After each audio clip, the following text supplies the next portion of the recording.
What's up, guys? I decided to do today's video a little bit differently than usual. I'll usually either start talking at the end of the video and have the message there, or I'll do it throughout the video and incorporate it in the middle. But today, the workout's actually over.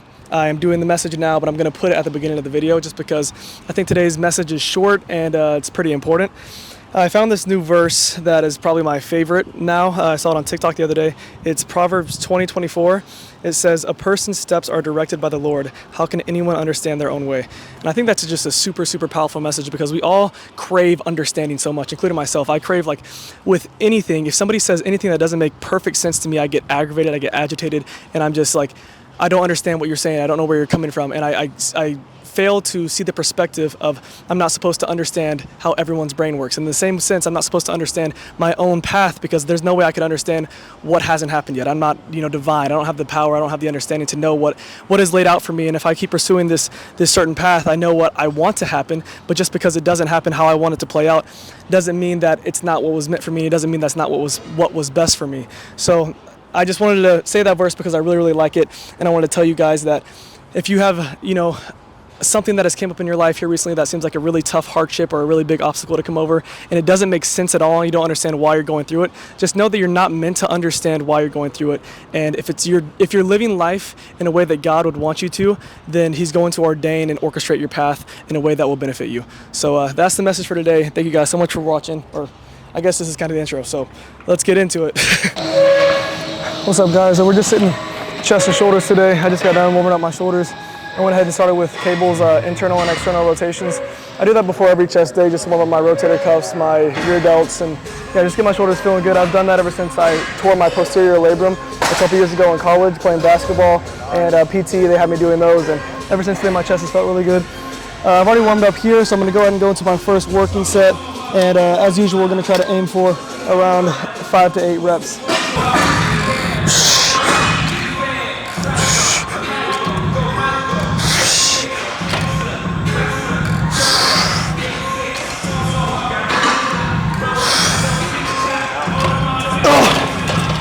That was either 5 or 6, I think it was 5.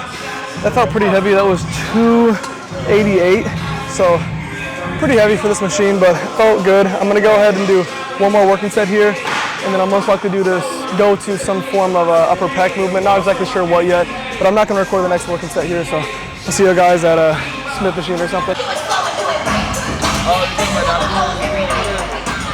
All right, so this is the movement I've been incorporating a lot here lately. It's the one that TNF introduced to me.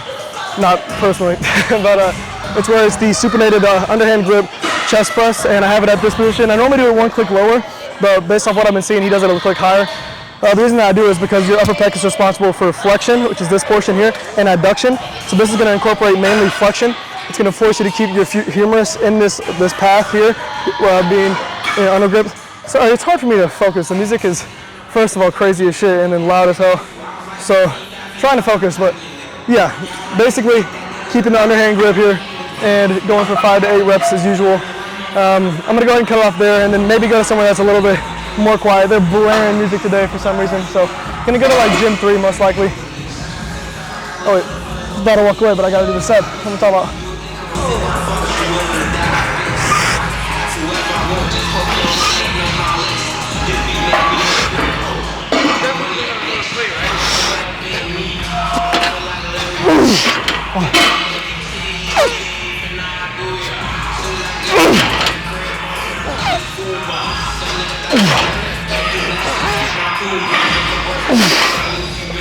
Okay, that felt all right. That's my last working set there. I didn't record the first one. From here, I'm gonna go to probably something that incorporates more adduction. So some sort of chest fly variation. I'm gonna go to Gen 3, so it's not as insanely loud. Here's where the adduction portion comes into play. Here it's the exact opposite. I'm not doing any flexion here. I'll be doing completely adduction. And then I usually have like handles I'm holding on to as well, but just to incorporate a ghost grip, if you guys aren't familiar with what that means, whenever you're gripping tightly, it makes it to where your motor units, you're recruiting more motor units, which will allow you to move more weight. So I usually hold the handle, but I also find whenever I make a really tight fist, I almost get the same type of activation. So gonna go ahead and just stick with that for now, and this is my last working set here. And then I'm probably gonna go to something that's shoulders oriented, most likely side delt, probably some sort of fly, we'll see.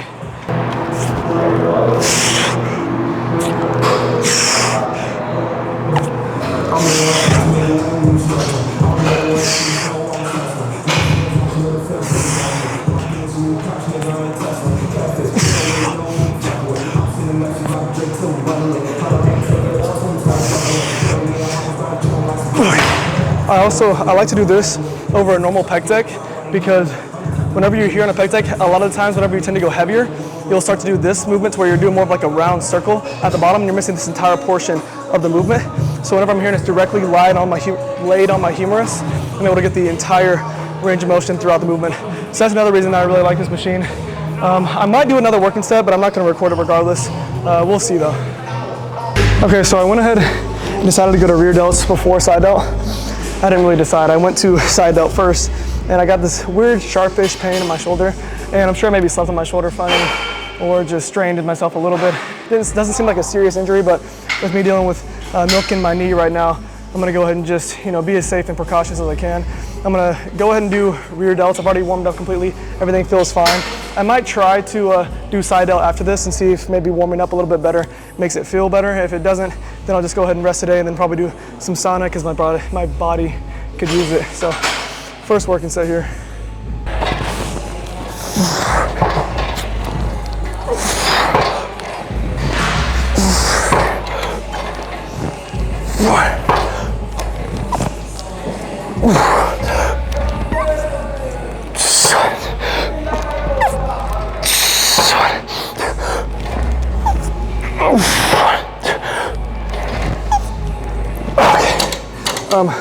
Also, a couple things I want to mention here.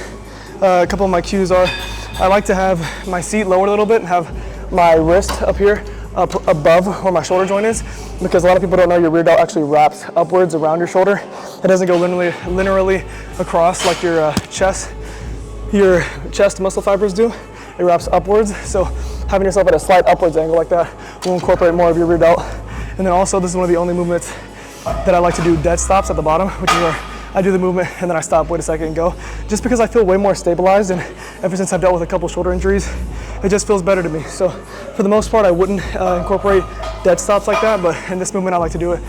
From here, I'm gonna do one more working set here, maybe two more, we'll see. And then I'm gonna go to something side delt and see if it's feeling okay. If it's not, I'll go ahead and call it a day and then give a little message in the sauna.